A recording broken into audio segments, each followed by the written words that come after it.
আমার বন্ধুরা, সুদ খাওয়া কি হারাম? ঠিক না? সুদ খাওয়া হারাম, এটা খাইতে পারি। আমি যদি একটা অন্যভাবে আপনাদেরকে উদাহরণ দেই, আল্লাহ বলেছেন সুদ খাওয়া হারাম, আমার নবী বলেছেন সুদ খাওয়া হারাম। আবার এটা যদি হয় আরেকটার সাথে তুলনা দেই, শুকর খাওয়া কি, শুকরের মাংস খাওয়া কি হারাম? এই শুকরের মাংস খাওয়া কি হারাম? আমি আপনি সকলে জানি যেভাবে সুদ খাওয়া হারাম, শুকরের মাংস খাওয়াও হারাম। ও বন্ধুরা, এখন যদি আপনাদেরকে বলে আপনারা কি ওই শুকরের মাংস খাইতে পারবেন নি?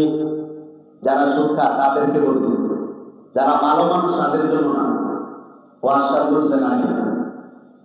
যারা সুদ খায় তাদেরকে যদি বলি, ও দুনিয়ার মানুষ, তোমরা তো সুদ খাও, আল্লাহ নিষেধ করেছেন সুদ খাওয়ার জন্য, তারপরেও তোমরা সুদ খাইতেছো।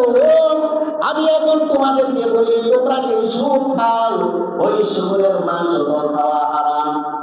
যেভাবে সুদ খাওয়া হারাম, ওই শুকরের মাংস খাওয়াও হারাম।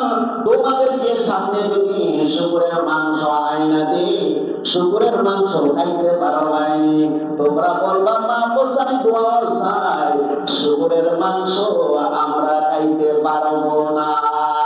ও বন্ধুরা, যারা সুদ খাও, তোমরা যদি শুকরের মাংস নাই খাইতে পারো, তাহলে সুদ কেমনে খাও? সুদ খাওয়া আর শুকরের মাংসের মধ্যে কোনো তফাৎ নাই। আল্লাহ আল্লাহ ক্যা মোবারো নাম হয়, আল্লাহ আল্লাহ আশকো কা কাম হয়, আল্লাহ আল্লাহ ক্যা মোবারো নাম হয়, আল্লাহ আল্লাহ আশকো কা কাম হয়। সালাত দুনিয়া রসুল আল্লাহ আলাইকুম, সালামুন ইয়া হাবিবাল্লাহ, সালাতুন ইয়া রাসূল